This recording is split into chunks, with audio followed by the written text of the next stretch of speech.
The server room was usually a comforting wall of sound, a constant 60-decibel hum of cooling fans and blinking green LEDs that let me know the financial heartbeat of 12,000 workers was safe. On that Tuesday morning, the silence was deafening, and it smelled like burnt copper and corporate greed. I am Lawrence Miller, 58 years old, and for the last 8 years, I have been the Senior Database Administrator at Apex Infrastructure Solutions. I am the guy who makes sure that 12,000 union carpenters, concrete pourers, and crane operators across Texas, Arizona, New Mexico, and Colorado get their paychecks deposited into their bank accounts every single Friday at midnight. If they do not get paid, they do not just complain in an email. They park their bulldozers, drop their tools, and walk off the job sites. And when 12,000 angry union men walk off, the entire southwestern infrastructure grinds to a halt. My job is not glamorous. I do not wear tailored suits, and I do not have a fancy degree from an Ivy League school. I wear denim shirts, drink my coffee black, and spend my nights staring at SQL database tables, writing custom scripts that bridge the gap between messy field timesheets and the bank routing networks. The system I run is not some sleek cloud-based software with a colorful dashboard. It is a legacy SQL backend, a massive digital beast that I have patched, tuned, and rebuilt with my own hands. I know every quirk, every bottleneck, and every single failure point. When Arizona changed its prevailing wage laws last year, I spent 72 hours straight rewriting the calculation engine. When Colorado updated its multi-state tax compliance codes, I built the tax routing module from scratch on my personal laptop, drinking black coffee and listening to classic rock at 3 in the morning. I wrote every line of code myself because I knew that if one decimal point was off, a welder in Denver would not be able to pay his mortgage on time. That is the reality of my job. It is not about pivot tables or slide decks. It is about real people, hardworking men and women who sweat in 110-degree heat to build roads and schools. But corporate management does not see it that way. They only look at the numbers. They see an old system that they do not understand, and they see a 58-year-old guy making a comfortable salary as an unnecessary expense. They wanted to streamline operations, which is just a fancy way of saying they wanted to fire the experienced guys and hire cheaper labor. That is when Preston Vance arrived. Preston is the vice president of operations, and more importantly, he is the son of the company's majority shareholder. He is 34, has an MBA, and wears suits that cost more than my monthly mortgage. He is the kind of guy who stays inside his air-conditioned SUV when he visits a construction site because he does not want to get dust on his expensive leather shoes. He thinks every operational problem can be solved with a PowerPoint presentation and buzzwords like digital transformation and cost optimization. He has never held a wrench in his life, and he certainly has never had to explain to an angry crane operator why his paycheck was short. The meeting was called on a Tuesday afternoon. Preston Vance sent a calendar invite that simply said, Payroll Operations Review. When I walked into the conference room, I saw Brenda Cole, the HR director, sitting next to him. Brenda has been with the company for a decade, but she is the definition of a corporate shield. She is nice to your face, but her entire job is to minimize company liability and deliver bad news with a polite nod. Next to Preston sat a young woman who looked like she was barely out of college. She was wearing a brand new designer suit and tapping on an iPad. Preston waved toward the empty chair. Lawrence, sit down. We are restructuring the IT department to align with our new cost efficiency directives. I sat down, folding my arms. What does that mean for the payroll backend? It means we are moving in a more agile direction, Preston said, flashing a practiced corporate smile. I want you to meet my niece, Chloe Vance. Chloe just finished her MBA, and she has designed a revolutionary new system that will replace our outdated SQL databases and streamline the entire payroll process. I looked at Chloe, then at Preston. Here it was. The classic family business move where competence is sacrificed on the altar of nepotism. Chloe looked up from her iPad, smiling with the supreme confidence of someone who had never seen a database crash. Hi, Lawrence, she said, offering a hand. I've reviewed the current system. It's incredibly manual and outdated. I have built a fully automated Excel model that will do everything your databases do, but at a fraction of the cost. It's completely user-friendly. I stared at her, dumbfounded. Excel? You want to run payroll for 12,000 construction workers across 4 different states using a spreadsheet? It's not just a spreadsheet, Chloe said, her voice turning defensive. It has conditional formatting, advanced macros, and pivot tables. It is cloud shared, which means anyone in the field can access it. It eliminates the need for expensive database maintenance. I looked at Preston, hoping to see a shred of common sense in his eyes. But all I saw was a man who wanted to show his father how much money he had saved the company by cutting my salary. I leaned forward, resting my elbows on the glass conference table. Chloe, have you actually looked at the database architecture? I asked, keeping my voice calm and even. We are talking about 85 custom tables, over 200 stored procedures, and complex data relationships that handle state-specific labor laws. Do you know what happens when you try to load that much relational data into Excel? I've optimized the formulas, Chloe replied, waving her iPad. I use nested lookup tables and customized VBA scripts. I tested it with sample data and it calculated the results 60% faster than your legacy system. Default data, I repeated. Let me guess. You used 50 records with simple hours and single tax rates. In the real world, our workers move between states during a single work week. A carpenter can start his Monday on a public project in El Paso under federal prevailing wages, travel to New Mexico on Wednesday for a private commercial job with different union rates, and finish his Friday on a highway project in Arizona, where he gets paid a hazard differential because he is working within 500 feet of high-voltage power lines. Each state has different overtime thresholds, different tax withholdings, and different union reporting rules. How does your Excel sheet handle a cross-state prevailing wage split? Chloe blinked, her confident smile faltering for a split second. My lookup tables are programmed with all the state tax rates and union wages. The user just selects the job classification from a drop-down menu. Dravod menus, I scoffed. The Arizona prevailing wage database alone has 847 different classifications. If a foreman in El Paso misclicks and selects the wrong county rate for 40 men working on a federal contract, what happens?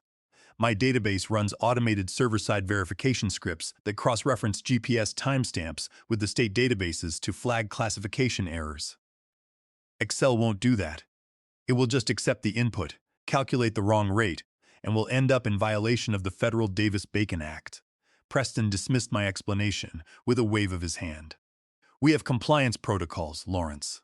Chloe's model has built-in error checks. We are making this transition, and it starts on Friday. We need you to provide Chloe with all the database passwords, server credentials, and full documentation for the custom scripts by tomorrow afternoon.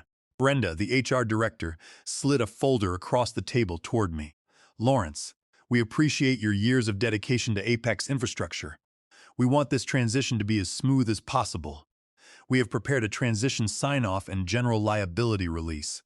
Once you sign it, and once Chloe confirms she has received all the credentials and documentation, the company will release your severance package, which is equivalent to 6 months of your base salary. I opened the folder. The document was 10 pages of dense legal jargon. I skimmed through the clauses, and my eyes locked onto a section that made my blood run cold. It was a release clause stating that I certified the new payroll system was fully operational, and that I released Apex infrastructure and its management from all liabilities, and that I would personally accept responsibility for any transition errors if they occurred due to incomplete documentation. I pushed the folder back toward Brenda.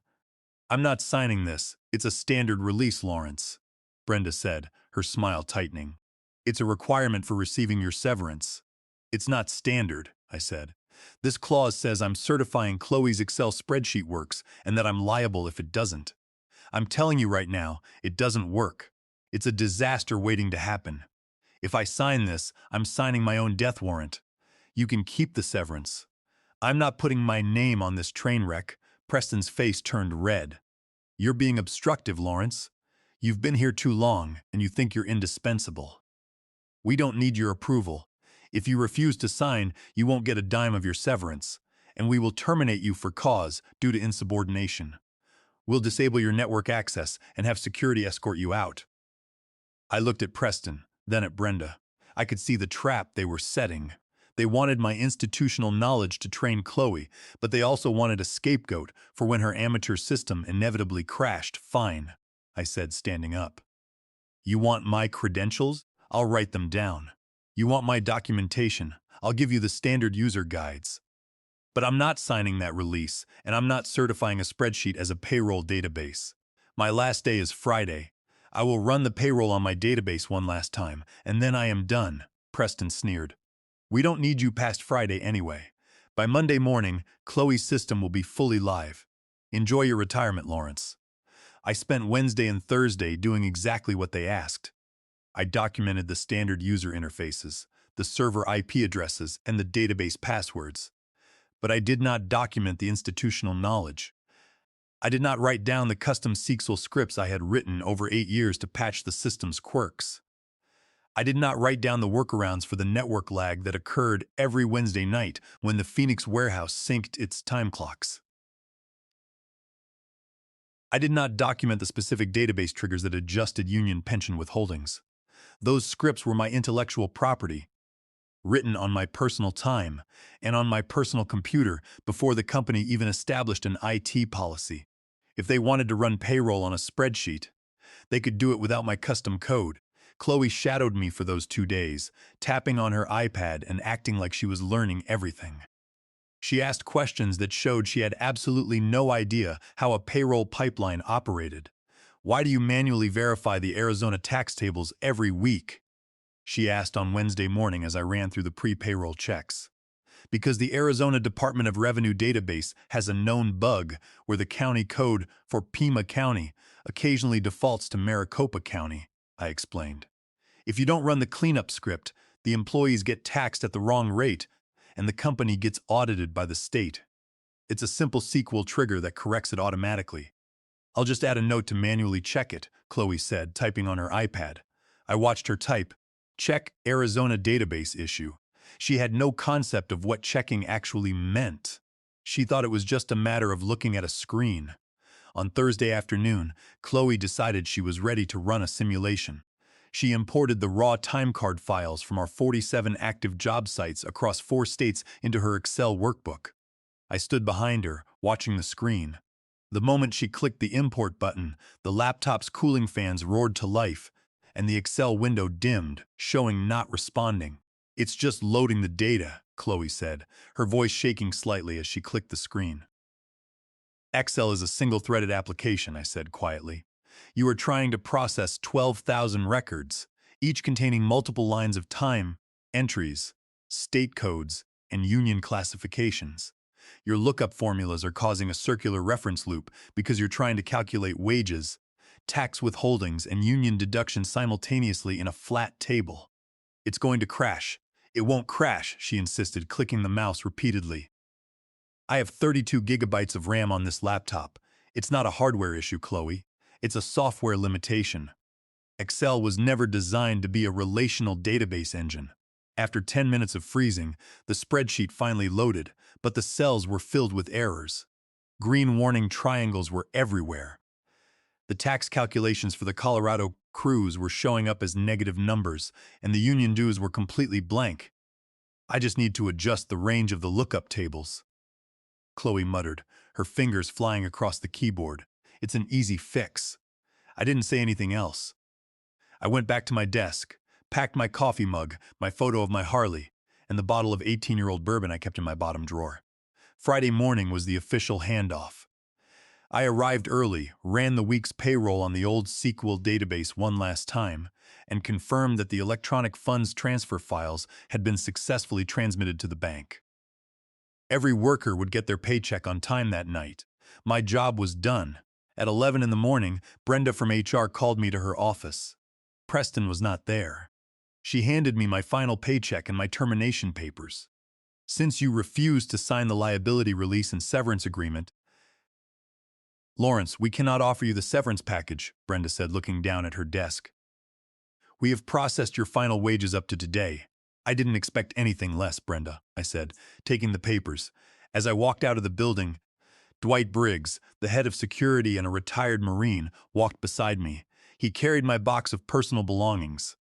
"I've been here 7 years, Lawrence," Dwight said as we reached my truck. "I've seen a lot of good people walk out that door, but this is the dumbest move management has ever made. The guys in the yard are already talking. They know you're gone, and they know the VP's niece is taking over. They don't trust her, and they don't trust her spreadsheet." "Thanks, Dwight," I said, shaking his hand. "Keep your head down." "You too, Lawrence." "Good luck." I drove home, rolled the windows down, and turned on the radio. I felt a weight lift off my shoulders. I was 58, I had a decent retirement fund, and I owned my home. I didn't need their stress anymore. I sat on my back porch, poured a glass of bourbon, and watched the afternoon sun sink below the horizon. I knew the storm was coming.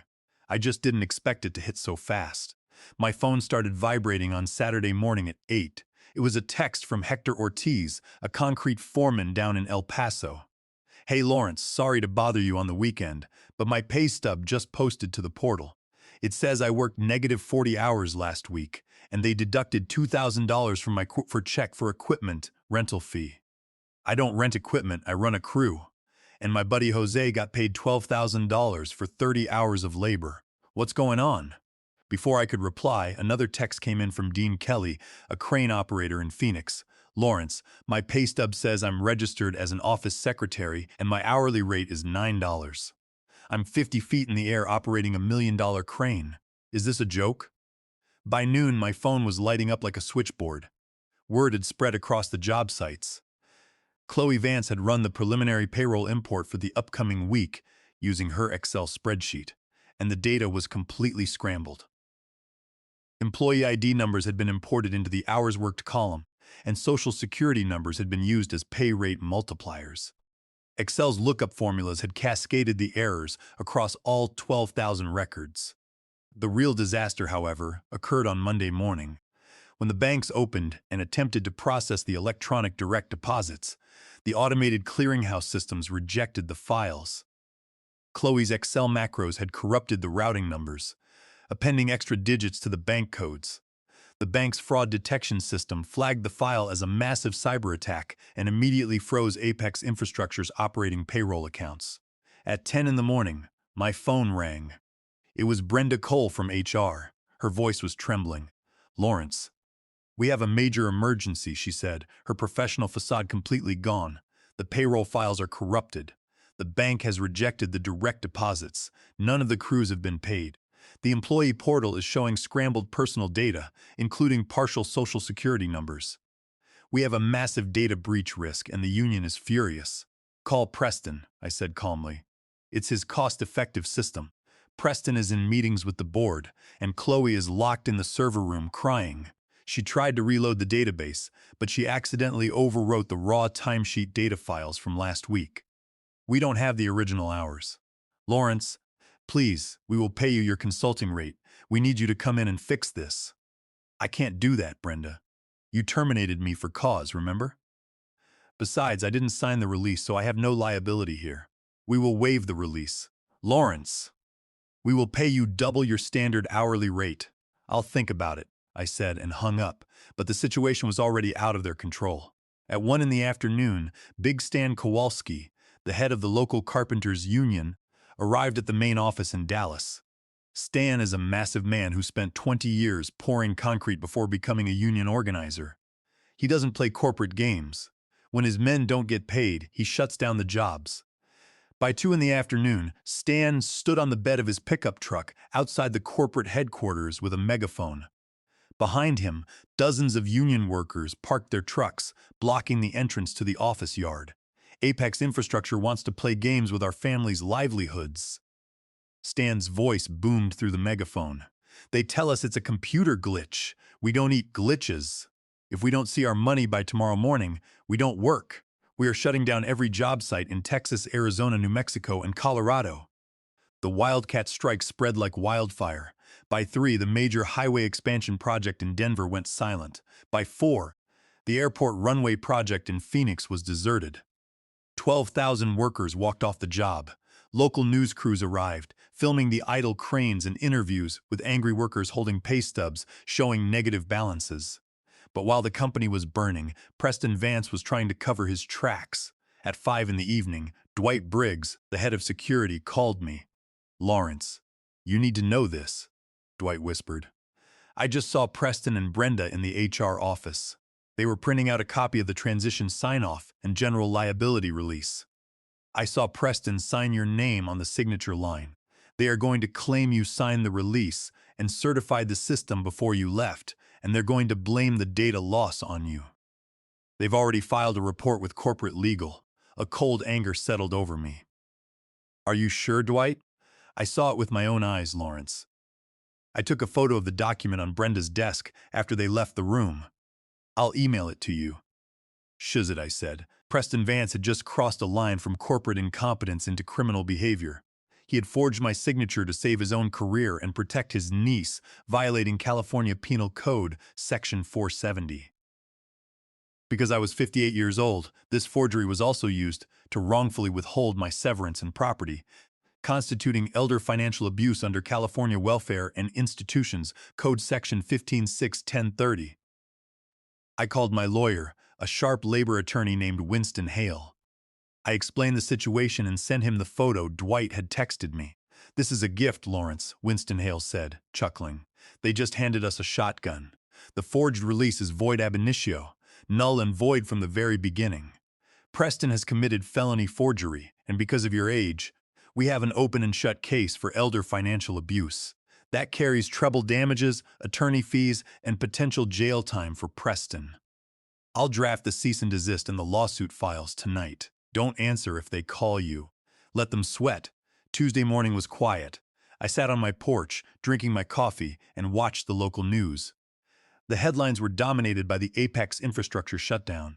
The state labor boards in 4 states had opened formal investigations into the unpaid wages, and the state attorney general was reviewing the data breach that exposed Social Security numbers on the employee portal. The company was losing millions of dollars a day in contract penalties, and the union was preparing a class action lawsuit for violations of the Federal Warning Act, 29 U.S.C. Section 2101, which mandates a 60-day notice for mass layoffs. By failing to pay the workers and causing a shutdown, the company had effectively laid off 12,000 workers without notice, exposing them to massive federal fines. At 9 in the morning, my phone rang. It was Preston Vance. He sounded desperate, his usual arrogant tone completely shattered. Lawrence, he stammered. We need you. We are willing to offer you a temporary consulting contract. We will pay you $10,000 to restore the payroll database. I'm not interested, Preston, I said. Lawrence, please. The company is facing ruin. The board is threatening to remove my father, and the union has shut down every site. We have a signed transition release from you, so we know you certified the database. If this goes to court, we will hold you liable, but we want to settle this amicably. A signed release? I asked, keeping my voice cold. That's funny, because I never signed any release. We have it right here, Lawrence. Your signature is on the document dated last Friday. That document is a forgery, Preston, I said, and you know it. My attorney has already filed a lawsuit in California court for forgery under California Penal Code Section 470 and elder financial abuse under Welfare and Institutions Code Section 156-1030. We have photographic evidence of the document on Brenda's desk before it was signed, and we have security logs showing you entering the HR office after hours. Under California law, that forged document is void ab initio. It has no legal standing, and you are looking at criminal charges. There was a long, dead silence on the line. I could hear Preston's heavy breathing. What do you want? He finally whispered. Here are my terms, I said. First, I want a $15,000 cash payment deposited into my account as an upfront consulting fee before I even walk into the building. Second, I want a new employment contract as Senior Payroll Database Administrator at double my old salary with a guaranteed 3-year term. Third, I want a written signed admission of the forgery and an apology from you and Brenda, which will be filed with the Board of Directors. Fourth, Chloe Vance is to be removed from the IT department immediately. And fifth, I report directly to the Chief Information Officer, not to you or operations. You have until noon to deposit the money and send the signed contracts. Otherwise, my attorney proceeds with the criminal filing. I'll have to talk to the board, Preston said, his voice cracking. You have 3 hours, I said, and hung up. At 11:30, my phone buzzed with a bank notification. A wire transfer of $15,000 had been deposited into my account. A minute later, my email chimed with the signed contracts, the written confession, and a formal apology signed by Preston Vance and Brenda Cole. I drove to the corporate office at 1 in the afternoon. The union workers were still parked outside, but when they saw my truck, they let out a massive cheer. Big Stan Kowalski walked over and banged on my window. "Tell me you're fixing this, Lawrence," Stan said, grinning. "The money will be in the accounts by tomorrow morning, Stan," I said. "Tell the boys to get ready to work." I walked into the building. Brenda Cole was waiting at the reception desk, her face pale. She wouldn't look me in the eye. I didn't say a word to her. I walked straight to the server room. It was a disaster. Chloe Vance had managed to lock the SQL database tables while trying to import her spreadsheet. And, when she panicked, she had run a recovery script that deleted the transaction logs. But Chloe didn't know that I had built an offline, redundant backup system on a hidden server in the Phoenix warehouse, which synced every night at midnight. I sat down at my workstation, fired up the SQL console, and began the recovery process. I spent 18 hours straight in that room, rewriting the damaged data tables, restoring the payroll records from the Phoenix backup, and verifying the multi-state tax withholding codes. I drank black coffee, listened to classic rock, and watched the database compile. By Thursday morning at 6, the recovery was complete.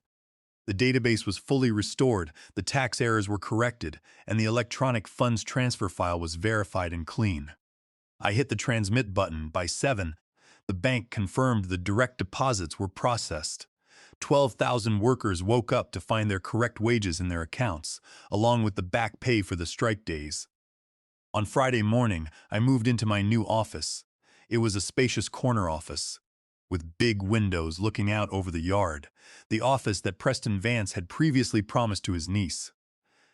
Chloe had been quietly reassigned to a low-level marketing research position where she couldn't touch a database. And Preston had been placed on administrative leave by the board. I sat back in my new leather chair, looking out the window as the cranes began to move and the trucks rolled out of the yard. I opened my desk drawer and pulled out the bottle of 18-year-old bourbon. I poured a double shot into my coffee mug and raised it toward the window. Sometimes, corporate suits have to learn the hard way. Experience, dedication, and a deep understanding of the law will always beat an MBA and a broken spreadsheet. I took a sip of the bourbon, smiled, and got back to work.